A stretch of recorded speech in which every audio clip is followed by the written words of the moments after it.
Hello my dear students, I hope you are all fine. हाँ जी, welcome है आपका अग्रवाल कोचिंग सेंटर पे। अजय, आज हम लोग बहुत ही इंपॉर्टेंट टॉपिक करने वाले हैं। रिलेशन फंक्शंस में टॉपिक आता है डोमेन ऑफ द फंक्शंस। वैसे कंप्लीट टॉपिक का नाम जो है वो है domain and range of the functions, पर हम इसको दो पार्ट्स में करेंगे ताकि फॉर बेटर अंडरस्टैंडिंग, ताकि अच्छे से इसको आप समझ पाओ। ठीक है, डोमेन ऑफ द फंक्शन। तो बिना समय गवाए स्टार्ट करते हैं। पहले जान लें कुछ भी क्वेश्चंस मैंने लिखे हुए हैं ऑलरेडी के क्वेश्चंस आपको, ताकि टाइम ज़्यादा ना लगे।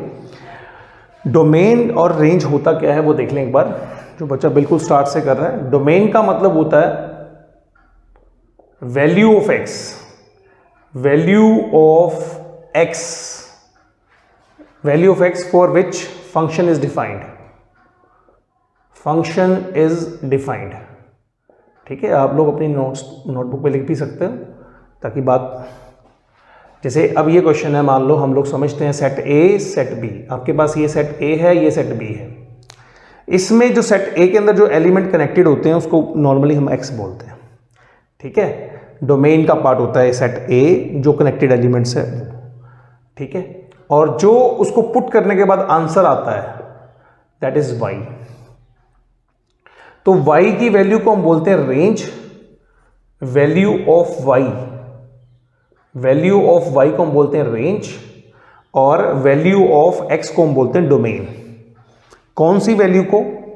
जिन वैल्यूज के लिए फंक्शन डिफाइन है। डिफाइन का मतलब अपॉन में जीरो ना बने, इन्फिनिटी ना बने, अपॉन में जीरो ना बने। ठीक है, बेसिकली ये एक मशीन है। ठीक है ना, ये एक मशीन है। मान लो f x is equal to, हम कुछ भी लिखते हैं तो मान लो हमने लिख दिया ये रूट एक्स लिख दिया, या हमने कुछ भी लिख दिया, या हमने लिख दिया ऐसे लिख दिया 2x माइनस 3। तो ये मशीन किस किस के लिए डिफाइन है?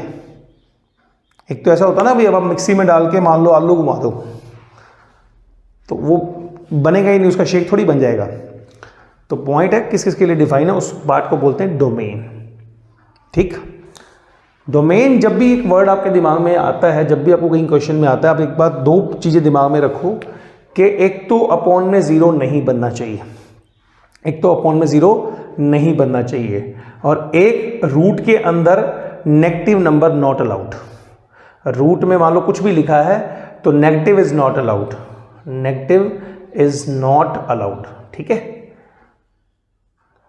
इज नॉट अलाउड, ये भी नहीं होना चाहिए। 1/0 नहीं बनना चाहिए, और ये भी नेगेटिव रूट में हो तो नेगेटिव नहीं होना चाहिए। बाकी सब पे डिफाइन होता, कोई प्रॉब्लम नहीं है। सिर्फ इन दो बातों को आपने ध्यान में रखना है। ठीक है जी, जिनके लिए वो नीचे जीरो बन रहा है उन पॉइंट्स को आप मत लो, और रियल में से माइनस कर दो, काम डन, इतना सही है। ठीक है, हम लोग फिर से एक बार कर लेते हैं। The value of x for which function is define. जिस बात के लिए डिफाइन का मतलब नीचे जीरो ना बने या रूट में नेगेटिव ना बने। रियल नंबर्स की बात हो रही है, रियल नंबर्स के अंदर रूट में कभी भी नेगेटिव नहीं होता। चलो जी, लेट्स स्टार्ट। अब जैसे फर्स्ट क्वेश्चन को देखते हैं। ये छोटा सा इंट्रोडक्शन था आपके लिए, ताकि आप बात को समझ पाओ अच्छे से। अब ये x माइनस 3 है। ठीक है, अपॉन में कितना है? x minus 3। कौन सी वैल्यू के लिए जीरो बनेगा नीचे? आप बना के देख लो, इक्वल टू जीरो रखो, x इक्वल टू 3। अगर आपने 3 पुट किया तो नीचे क्या आ जाएगा? जीरो। x को 3 पुट किया, नीचे क्या आ जाएगा? जीरो। जीरो नहीं चाहिए तो और रियल में से वो नंबर घटा दो आप, उसको बोलते हैं डोमेन ऑफ द फंक्शन। और रियल में से आप वो नंबर माइनस कर दो, क्योंकि ये नंबर है जहां पे उसको जमीन नहीं मिल रही, वो डिफाइन नहीं है। ठीक है, आपके पास 5 सब्जेक्ट है। मान लो आपके पास फिजिक्स है, केमिस्ट्री है, मैथ्स है, इंग्लिश है, पंजाबी है। मान लो 5 सब्जेक्ट है, उसमें से 4 आपके बहुत अच्छे हैं और आपको फिजिक्स नहीं आती, तो फिजिक्स आपकी डोमेन से बाहर हो गया। बस इतनी सी बात है। या आपको इंग्लिश नहीं आती, या आपको पंजाबी नहीं आती, कुछ भी ऐसा है जो नहीं आता, वो आप माइनस कर दो, दैट इज योर डोमेन। ठीक, अब जैसे नेक्स्ट क्वेश्चन देखते हैं। F x is equal to 2x minus 3x minus 5, ये लिखा हुआ है। कौन सी वैल्यू इसको जीरो बना सकती है? कौन सी वैल्यू जीरो बना सकती है? इसको जीरो बनाएगा 5 हमें नहीं चाहिए, खत्म, इतना सा काम है। This is domain of the function. ठीक है, और रियल में से वो एक नंबर ऐसा है जो हमारे को डिस्टर्ब कर रहा है। जितने भी नंबर हैं उसमें सिर्फ एक नंबर ऐसा है जो हमें डिस्टर्ब कर रहा है, वो नंबर आपको यहाँ पे नहीं लिखना है। That's it, that's the only thing you need to do. Third question बहुत ही आसान, पता नहीं क्यों बच्चे इससे डरते हैं, पर बहुत ही आसान है। देखो ऐसा है, अब ये जीरो कब बनेगा? अगर X square minus one equal to zero, तो एक्स का क्या हुआ? वन। एक्स की वैल्यू क्या हुई? Plus minus one. तो ये दो वैल्यूज हैं जिनके लिए वैलिड नहीं। अगर वन पुट करोगे तब भी नीचे जीरो बनेगा, माइनस वन पुट करोगे तब भी नीचे जीरो बनेगा। तो और रियल में से अगर आप वन एंड माइनस वन और वन घटा दो तो this is domain of the function. आपने दो नंबर घटाने हैं, दैट्स इट। उसके अलावा आपका किसी नंबर से कोई वैर नहीं है, इनसे भी वैर नहीं, पर ये नीचे जीरो हमें ही अनडिफाइंड कर रहे हैं, इसलिए ये फंक्शन की डोमेन नहीं है। इस फंक्शन की domain, D for domain, F for function, domain of the function, answer आ गया। नेक्स्ट क्वेश्चन देखो, बहुत ही आसान है। F x is equal to x square minus x plus one over x square minus five x plus four. ठीक है, अब आप नोटिस करो नीचे क्या होना चाहिए? नीचे जीरो नहीं होना चाहिए। X square minus five x plus four, ये अगर जीरो मान लेते हैं, फैक्टर क्या होंगे इसके? Five and four, one and four आ गया, वन इंटू फोर फोर होता है, वन और फोर फाइव होता है। तो ये तो आई थिंक आपने पहले भी बहुत बार पढ़ लिया होगा फैक्टर्स। तो वन एंड फोर, दो फैक्टर्स आ गए।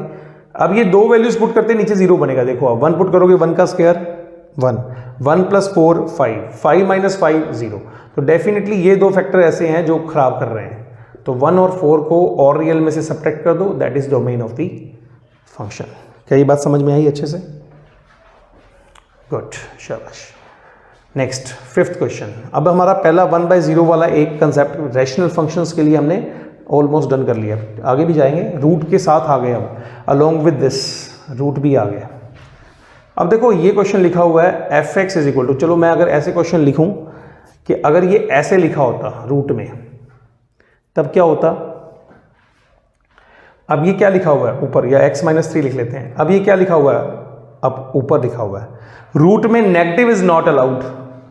नेगेटिव इज नॉट अलाउड मतलब ये क्वांटिटी हमेशा पॉजिटिव होगी, जो भी क्वांटिटी अंदर लिखी हुई है दैट शुड बी पॉजिटिव। तो x किससे बड़ा होना चाहिए? 3 से। 3 से बड़ा है, यही आंसर है। 3 से बड़ा मतलब 3 से इंफिनिटी। यहां देखो साइन कौन सा लगा हुआ है? इक्वलिटी का। तो हमने ये क्लोज इंटरवल लेने हैं। This is domain of the function. ठीक है, सजेशन मेरा आपको ये रहेगा कि जिन बच्चों को थोड़ा सा पहले लीनियर इनइक्वालिटीज नहीं आता, इंटरवल्स के बारे में नहीं है, तो इसी चैनल पे इंटरवल्स का एक लेक्चर पड़ा है, तो आप वो देख सकते हो इंटरवल्स कैसे ये ब्रैकेट्स लगते हैं। 5-7-10 मिनट का लेक्चर है, मुश्किल से 8-9 मिनट का, आप आराम से देख सकते हो इंटरवल्स की, अगर आपको नॉलेज नहीं है तो। एक क्वेश्चन और देखो नेक्स्ट। अगर यही चीज अपॉन में लिखी होती, मान लो x माइनस टू, अब ये क्या है? रूट में है तो 100% पॉजिटिव चाहिए, और ये अपॉन में भी है तो इक्वल टू जीरो नहीं होना चाहिए, क्योंकि अपॉन में जीरो इज नॉट अलाउड। तो यहां अपॉन में इसलिए ग्रेटर देन जीरो ही चाहिए। यहां इक्वल का लगाया था साइन, यहां पे इक्वल का साइन नहीं लगाना। ठीक, तो x is greater than 2, x 2 से बड़ा है। 2 से कितना बड़ा है पता नहीं, देखो 2 से कितना बड़ा है पता नहीं, यहां जा रहा है कहां तक जाएगा? इन्फिनिटी तक। तो 2 to infinity is right answer. तो इसके लिए फंक्शन डिफाइन है। तो जो नंबर लिखा जा रहा है this is the domain of the function, है ना? Simple, domain of the function. Upon में जीरो अलाउड नहीं और रूट में नेगेटिव अलाउड नहीं, बस ये दो बातें आपने मते दंत तक याद रखनी है। जैसे ही आप याद रखोगे कंसेप्ट आपको अच्छे से समझ में आ जाएगा बिना किसी दिक्कत के। चलो नेक्स्ट क्वेश्चन देखते हैं। F x is equal to, अब ये लिखा हुआ है मान लो x square minus 9, x square minus 9। हमें क्या चाहिए? क्योंकि अपॉन में लिखा है तो जीरो तो अलाउड नहीं है, और रूट में लिखा है तो ग्रेटर देन ही आएगा, है ना? ग्रेटर देन जीरो आएगा। ये नंबर ग्रेटर देन मतलब एक्स की वो वैल्यूज निकालनी है जिनके लिए ये quantity under the root zero से बड़ी रहे। तो एक्स का क्या हुआ? Greater than 9। जब भी स्क्वायर में होता है ना, स्क्वायर को हटाना होता तो क्या करते हैं? अब देखो जैसे ये हम लिख सकते हैं ना 3 का स्क्वायर, तो स्क्वायर से स्क्वायर कैंसल, गलत हो जाएगा। स्क्वायर से स्क्वायर कभी कैंसिल नहीं होता है, उसमें प्लस माइनस के साइन साथ में आते हैं। तो उस प्लस माइनस को कवर करने के लिए हम एक फंक्शन यूज़ करते हैं जिसको बोलते हैं एब्सोल्यूट फंक्शन या मॉडुलस फंक्शन। ये वाला फंक्शन, जो भी नाम आपने सुन रखा हो, मॉडुलस फंक्शन। तो ये आपने स्क्वायर से स्क्वायर कैंसिल करना भी है तो साथ में मोड लगाना है, ठीक है। You will go with the sign. तो इसको आप कैसे बोलते हो, x इज लेस देन -3 और x इज ग्रेटर देन 3। ये लिखने का ढंग होता है। लेस देन -3 मतलब आप इस साइड पे जा रहे हो, ये 3 है, और आप इस साइड पे जा रहे हो और ये 3 है, तो इन्फिनिटी पे जा रहे हो, ऐसे जा रहे हो। तो माइनस इन्फिनिटी से -3 यूनियन 3 से infinity is the right answer. Game over. ठीक है, बीच बीच में थोड़े थोड़े क्वेश्चन बिल्कुल ही बेसिक करेंगे तो फिर ज़्यादा अच्छा समझ नहीं पाएंगे। चलो जी, नेक्स्ट क्वेश्चन की तरफ मूव करते हैं। f(x) is equal to √x - 2 over 5x + 3। अब ये क्वेश्चन देखो, अब क्या मतलब है इसका। ठीक है, अब ये अंडर रूट के अंदर है। अंडर रूट के अंदर आपको क्या चाहिए, पॉजिटिव। तो x - 2 इक्वल टू 0 भी आ सकता है क्योंकि न्यूमिनेटर में है, 0 कैन बी पॉसिबल।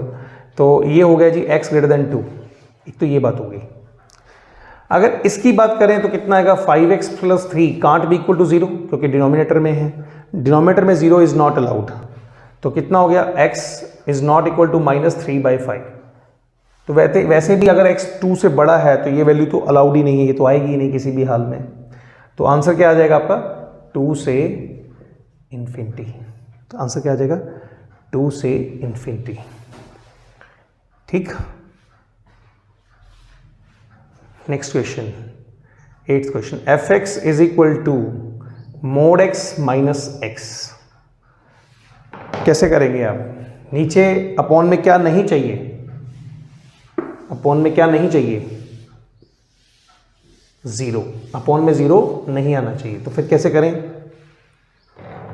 तो mod x - x can't be equal to 0। mod x और x के इक्वल नहीं होना चाहिए। कब नहीं होगा ये, mod x और x बराबर कब नहीं होंगे। ये एक छोटी सी प्रॉपर्टी होती है कि अगर x 0 या 0 से बड़ा है तो mod x और x बराबर होते हैं। तो हमें क्या चाहिए, बराबर नहीं चाहिए। हमें x लेस देन 0 के लिए mod x के इक्वल होता है -x के लिए। This is the definition of absolute function. तो basically x less than 0 is the right answer. मतलब -∞ से 0 इज द राइट आंसर। आप कोई भी वैल्यू पुट करोगे, देखो अगर आप कोई नेगेटिव वैल्यू सोचो मन में, मैं आपको थोड़ा समझाता हूँ इस बारे में। कोई नेगेटिव वैल्यू सोचो, मान लो आपने वो वैल्यू सोच ली -2। ठीक है, mod x में लिखेंगे तो mod -2 क्या होता है, 2 ही होता है। तो जब आप ये वैल्यू पुट करोगे 2 - -2 तो आंसर विल बी 1/4।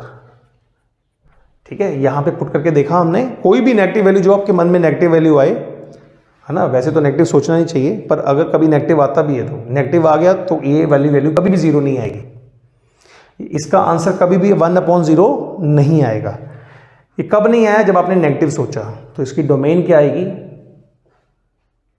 -∞ to 0। ठीक है जी, ये 2 क्वेश्चन आपके लिए हैं। कमेंट बॉक्स में मुझे बताइए इसका आंसर क्या होने वाला है। 5 - 3x और 10th question is √x + x, mod x + x। So I think आपको ये कंसेप्ट अच्छे से समझ में आया होगा, और अगर आया है तो इसको लाइक करो, शेयर करो, सब्सक्राइब करो चैनल को, और भी अच्छा लगेगा। So thank you so much, bye bye.